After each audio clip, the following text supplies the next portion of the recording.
Anya here, and I'm back with another video for Ophelia Talks. And today we are making houses bunting. So this is a string of bunting where I have not suspended triangles as I usually do, but houses. So I loved making these and I loved coming up with the different designs for them, and they are so easily adaptable. So I have chosen some more house colors. We've got gold, we've got stone or camel or cream, and this is the colorway that we are going to be working with today. But of course these would make a lovely housewarming gift.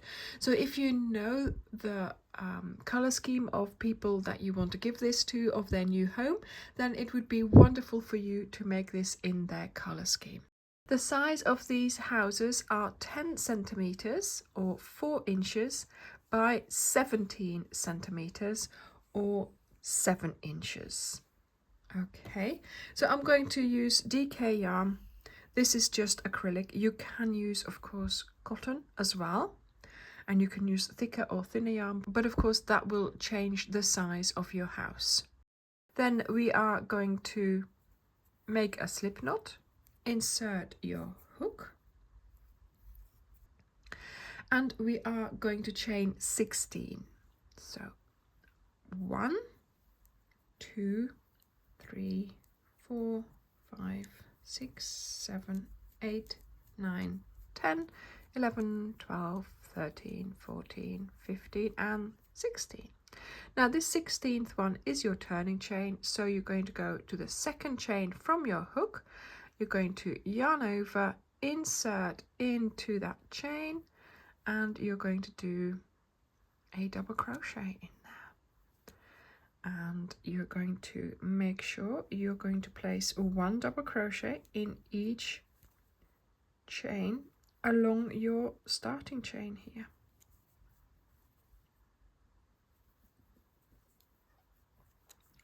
So you can make these houses wider or less wide, but this is sort of the ideal size for them to still hang straight while they're suspended, of course, but you need to make sure you have an uneven number. This has to do with the windows that we are going to place, but to be honest, you can put these windows wherever you want. I'm going to show you how to place the windows in the middle, but here I didn't place them in the middle. I placed them on the side. Here I placed them lower and I made it a long window. So, you know, you can play around with it depending on where you want to place your window. Of course, once you know how it works, it's really easy to adapt the pattern to your liking. Go. So a couple of more stitches here, and then the last one. Always a great one for resisting. Oh, there we go, that was good. And voila, so I now have 15 double crochets. So now we're going to do a second row of double crochets. So you chain, you turn, and in the first stitch, picking up the 2 strands of the V, you're going to place your first double crochet. You see the chain one doesn't count as a stitch, so we're just going to disregard it.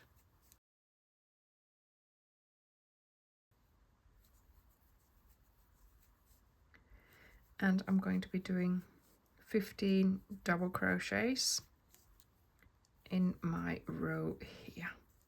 And make sure you don't forget to do that very last one. There's always hiding a little bit towards the other side. There we go. And voila. So now I have 2 rows of 15 double crochets. So now we're going to find the middle. So 1, 2, 3, 4, 5, 6, 7. 1, 2, 3, 4, 5, 6, 7. So this one here is the 8th stitch, and that one is the middle. So let's put a stitch marker in there. This will help us to place the window in the middle. If you don't want the window in the middle and you have done this pattern a couple of times, you'll be playing around with where you want to place this window, I am sure. So chain 1, turn, and we start with doing our double crochets. So you're going to do 6 double crochets, 5 and 6. Then we chain 1. We're going to skip the stitch in front of the one with the stitch marker. In the stitch with the stitch marker, you're going to place a double crochet, because this is the middle of the window. Chain 1, skip, and you do 6 double crochets. Don't forget to do the last one. There we go. So now we've done the bottom 2 panes of the window. Now for the next row, you're going to chain 1, turn, and we're going to do our 6 double crochets. So now I've done my 6 double crochets. You chain 1, you skip the chain, and you go into the double crochet that we did in the middle there. Voila, chain 1, skip this chain, and you start doing your double crochets again all the way to the end. So that means you're doing 6 double crochets.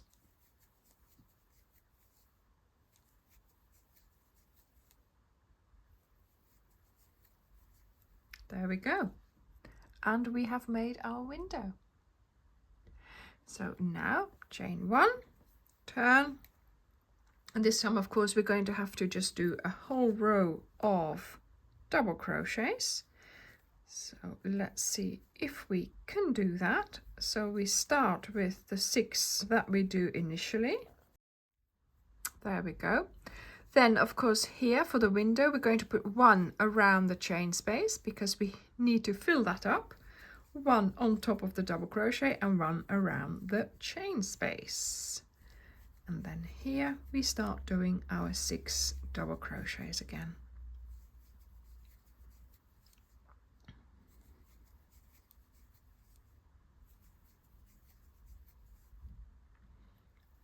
I mean, there's many things that you can amend on these houses to make them look individual. 1, 2, 3, 4, 5, 6. Yes, that's it. So this is part of my house. I have done in all of them, I have done 2 above the window. So I'm going to do another row of double crochets above my window. There we go. 15 double crochets. I will see you at the end of the row. Okay, so this is the facade of the house done. Now we're going to get started on the roof. Now for the roof, I wanted to start out wider to then taper it in. So we're going to have to add 2 stitches on this side and 2 stitches on this side. But because of where we're coming from, we will be using 2 different techniques to add those stitches. So on this side, we're going to add stitches by creating a chain. So we're going to add 2 stitches, so we need 2 chains. So 1 and 2. Then you're going to do your turning chain. So another chain. Voila. Now we turn. We're going to disregard the turning chain. And in these 2 chains, we are going to place 2 double crochets together. So you yarn over into the second chain from your hook. You're going to go in, pull up a loop, yarn over, and pull through the 2 loops on your hook. Now you're going to stop. You're going to yarn over and do the same thing in the next chain. So you pull up a loop, yarn over, pull through the 2 loops, and now we're going to finish these 2 double crochets together. So we yarn over and pull through the 3 loops. So we have added stitches, but straight away we have tapered them as well. So now to make a distinction between the roof and the house, I have used back loop only in this row. So we're going to place our double crochets in the back loop. So look at the V and just pick up the back loop. There we go. all along to the end of the row. Okay, so now I'm at the end of my row, and we also need to add 2 stitches here. But we can't do that with chains because we're here, we are too high up.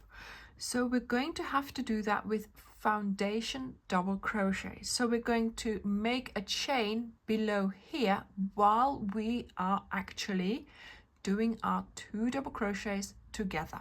Okay, so you yarn over, ready for your double crochet, but you're not doing it just yet. Okay, then you're going to go into here somewhere. Now this one is slightly lying to the front, so I'm going to go in here. This will pull it to the side a bit. I'm picking up those 2 strands there. I'm going to pull up a loop. This loop I'm going to use to make my chain. So I'm going to yarn over and make a chain. And now I'm ready to do my double crochet, but only finish it half. So yarn over and pull through 2 loops, stop there. Now we're going to do the same thing again because we need a second double crochet. So we yarn over, ready to make the double crochet, not using it yet. Then we go into the chain that we made just earlier. So that's going to be lying right here. You pull up a loop and you use that to make a chain first of all. There we go.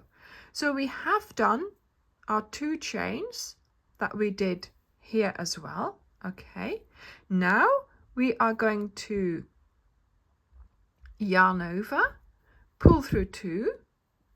So that means we have now half finished our double crochet, and now we can finish the together part of the 2 double crochets because we have 3 loops on our hook, and that is what we need.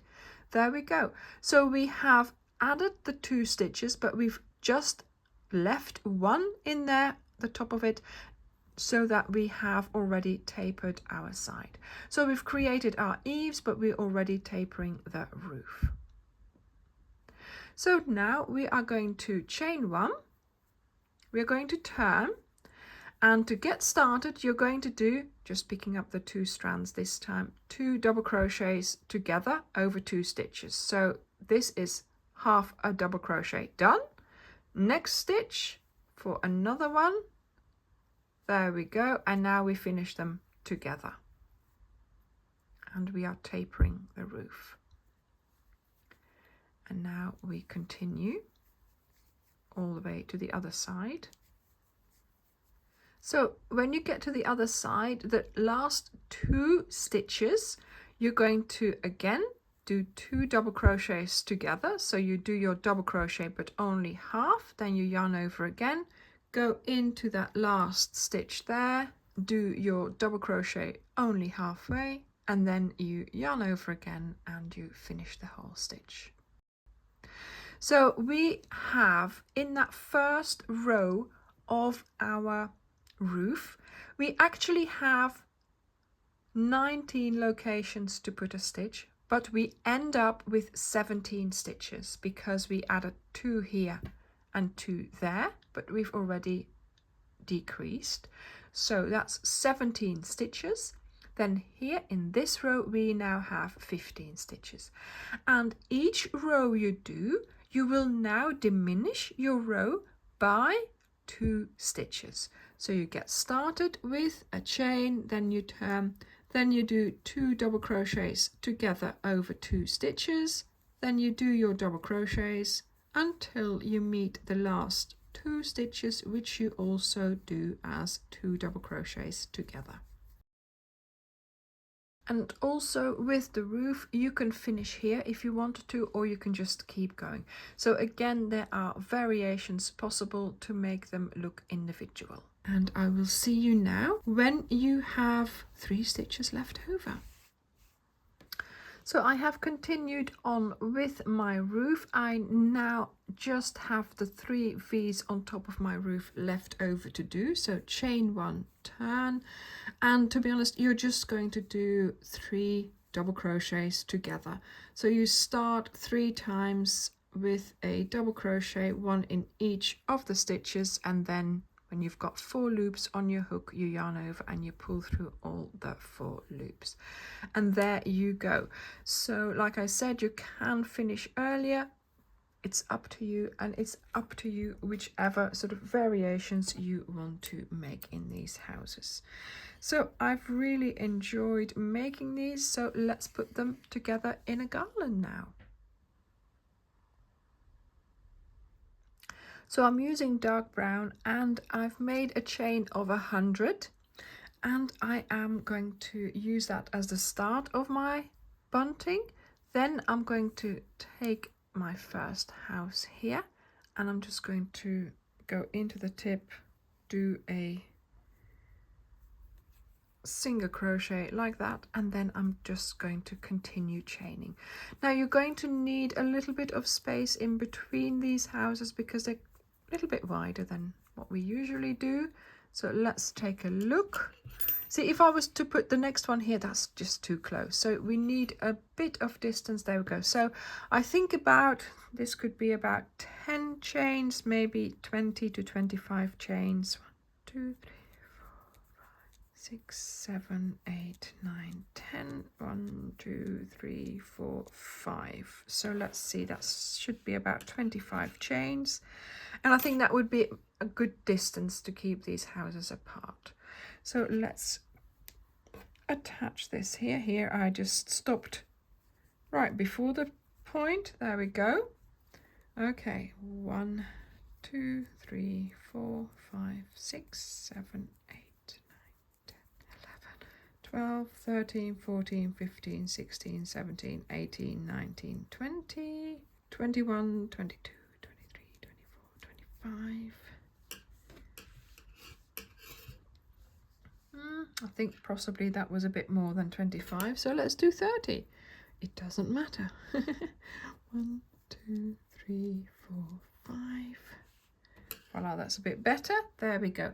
Now here I have a bit of a flat roof, so I'm going to just do a single crochet, a chain and a single crochet, just so that, you know, it hangs nicely. Then 1, 2, 3, 4, 5, 6, 7, 8, 9, 10. Voila, I've got 30 again. There we go. Make sure you have your houses with that sort of that leftover front loop at the front, because that's what's supposed to happen. And here as well, I'm going to do my single crochet, chain 1, single crochet along the roof of the house there, because obviously I left this one a bit wider. So there we go. I think I like this. So I will finish my bunting, and then again I will do 100 chains, so I've got something to tie them up with. These houses are absolutely addictive, so I hope that once you've made one, you will be off making lots and lots. So I do hope you will enjoy this project. Thank you for being here, thank you for supporting my channel, and I will see you in the next video. Bye!